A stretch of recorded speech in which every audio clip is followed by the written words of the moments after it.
Well, we're live already. Wow. Just like that, the magics of the internet. Yes. Olaf, Lewitz is here. Thank you for coming. Thanks, Dave. We're here live in the LeadingAgile booth at Agile 2018 doing interviews all week long with speakers and thought leaders and folks that are driving change in the Agile space. But most of them... Which of these are not on mine? And the Jenga people are really noisy. Yes. Most of the people that sit down at this table to talk have not come to this conference, the session about magic, and infuse their description with all kinds of Harry Potter references. So, Zing. Yes. So, Olaf gave a talk on Tuesday called Rekindle the Magic of Agile. And there is something specifically I want to dive into related to your talk. But first, what was the talk about? Or the session, because it was more of a workshop. It was more of a workshop, yeah. It had a bit of a talk at the beginning, and that was basically what I'm saying now with maybe 5 more minutes. I think when Agile started in the 90s, it was magical in the sense that people absolutely couldn't believe it. Yeah. It was outstanding, it was impossible, it was like beyond unthinkable, it was like, what the fuck are you doing? Actually, there's a real world that doesn't work. There's a lot of people who are still in that space. Yes, but we don't sell it like that anymore. Right. What we have done is we have kind of drained our confidence. Right, okay, they don't believe us. Okay, they don't believe us. Okay, they don't believe us. Okay, and we're repackaging it and trying to. And my belief is, if we get back to, hey, this is really magical. Okay. It's not high magical, performance. not in it's the not. sense that It's you not, can't do it. Magical. No, magical in the sense that. What's this technology quote? I always get it wrong, but any sufficiently advanced technology is indistinguishable from magic. Okay. Right? So it is so advanced that people don't get it who haven't experienced it. I think that's what's magical about it. So doesn't that in a and what we need Okay. to get back there is confidence.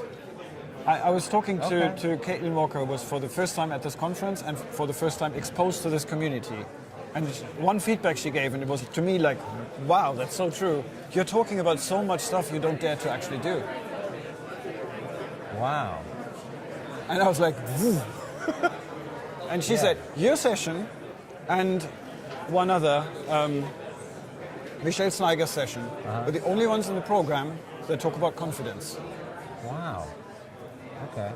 And I was like, thank you, and wow, we need more of this. Okay. So when you say we don't do it, are you saying that we as people who are preaching this stuff to other folks, trying to help them do it, we don't do it ourselves? No, I think that we still are in a sense of we're challenging people with something that they still find like, wow. It's too overwhelming. Yeah, okay. And there's so many, like when we talk about coaching executives, for instance. Okay. Most of us still do not dare to approach executives. They don't know how to get to the board. Yeah, they don't know how to get there. And it's not because they can't find the stairs. Right. Or they don't know how to wouldn't get there with a degree of influence that they feel like they would have to have. Yes. Okay. Yeah. All right. So how are you wanting to solve that problem?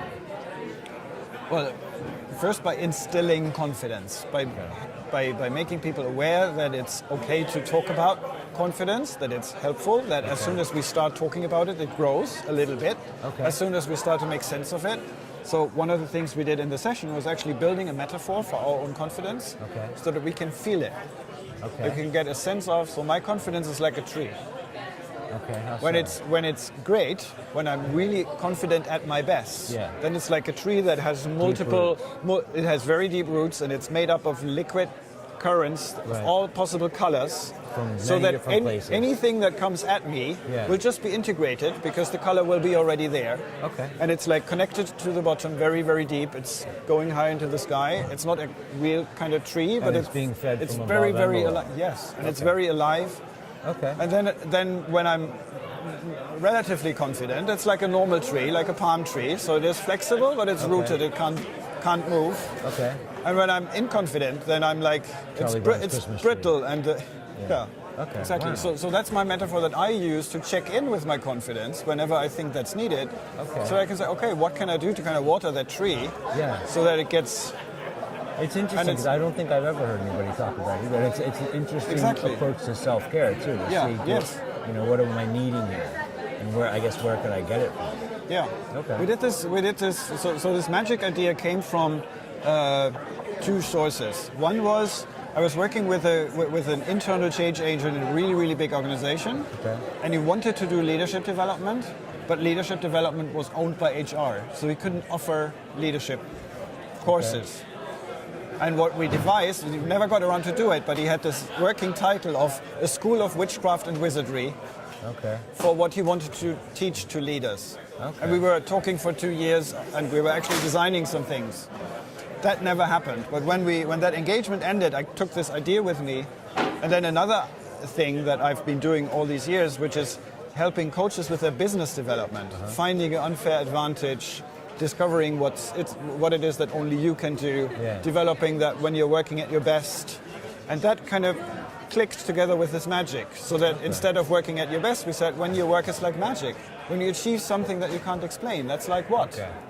And something and we you're put that the into only one that has that special Jedi mind trick power. Exactly, and we turned that into a course, which we called the Coaching School of Witchcraft and Wizardry. And we ran that over the last 10 months. And we devised exercises like this. So that's where this confidence thing comes from. One of the things you just said that kind of sparked in my head is that anybody who goes through this is going to have to define, like you said, their own special thing. And I immediately kind of thought, okay, what am I know what my thing is, and that makes me feel.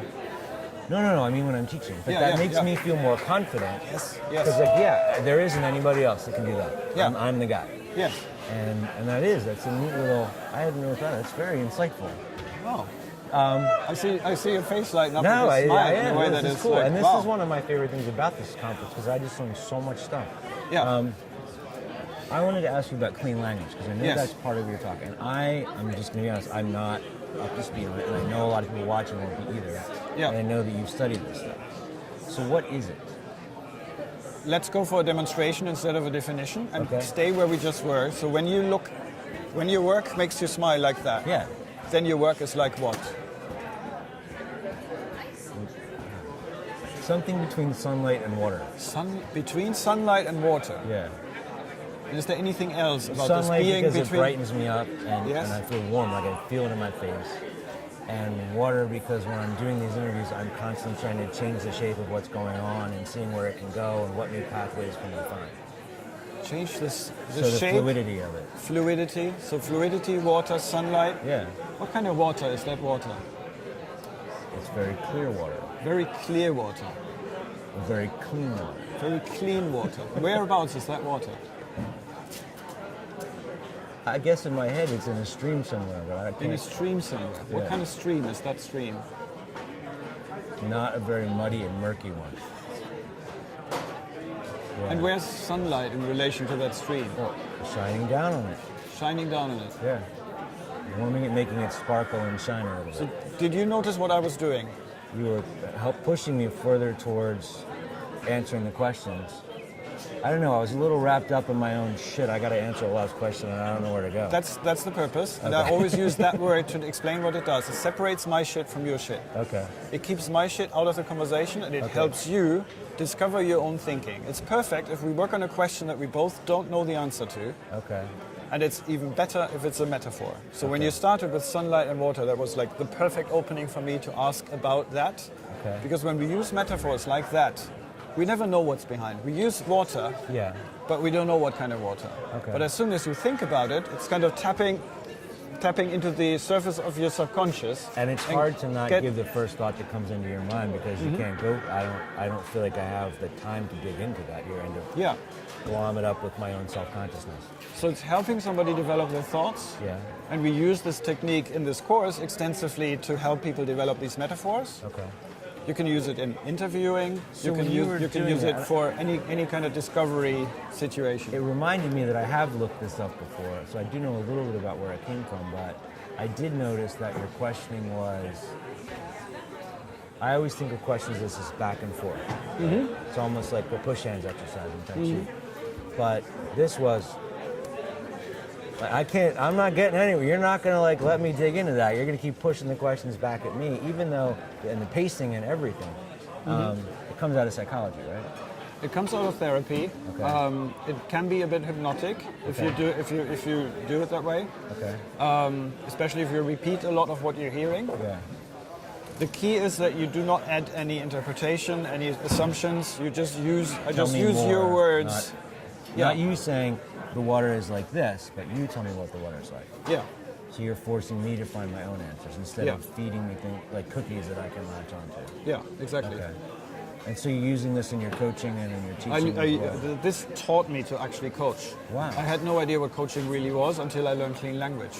Because there was this thing that we were told when we learned to coach, that the client has all the resources they need to discover their problem and discover the answer, etc. Yeah. And I was always, but you don't really know how to develop software properly, etc. Right? So and you've asked me because I'm the Agile expert, etc. So all of that gets in the way. Yeah. But when you use clean language, you're forced to keep that out of the conversation. Okay. And that taught me by experience that A, the statement was true, and my coaching was so much more effective.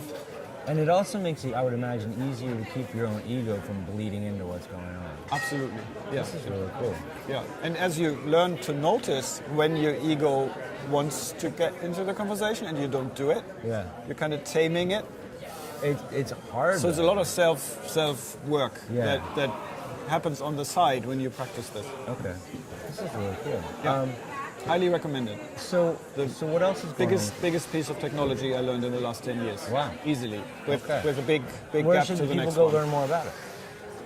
One thing that's a good source at the moment, I did an online course with Judy Rees. I created an online course with Judy Rees, who's one of the leading teachers in the field, last year. And it's currently available for 47 instead of 147 pounds. Okay. I think it's a 6-module online learning course. There's a Facebook group available with it where you can find people to practice with. So how do they find it? Do they go to your... I think have the URL for your blog. the URL is bit.ly/cleanagile2018. Lead.cleanagile 2018. It's bit.ly and then /cleanagile. Yeah. I can't type. I'm assuming we can put it into the... We will add it in, yeah. We'll add it when we're done. Okay, cool. And if they want to, your URL is very confusing, but the URL is hhgttg.de/blog. Oh, that's a very old one. Okay, that's not a good one. That's my first domain was Hitchhiker's Guide to the Galaxy. Okay. So where do you want them to go? That's what's in there. Trustterminus.com. Say that. Trustterminus.com. Trustterminus.com.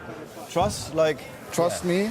Like I'm a trust artist, right? Yes. Trustterminus.com. Okay. And your book, The Trust Artist. No, sorry. Showing Up. Showing up. Yeah, that's another T-shirt. That's on Lean Pub. Okay, on Lean Pub. Okay, and they can track you down on Twitter at Olaf Lewitz. Lewitz.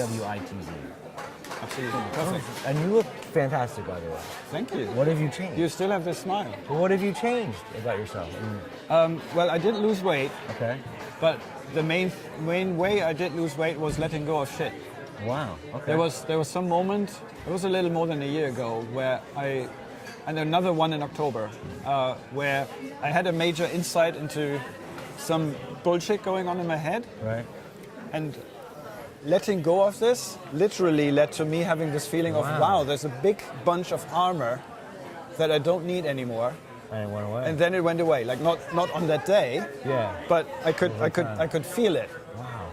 That's really cool. So my current theory about weight gain and loss and stress is you are oscillating around the form the shape that you think you need to have to be protected from whatever environment you find yourself in.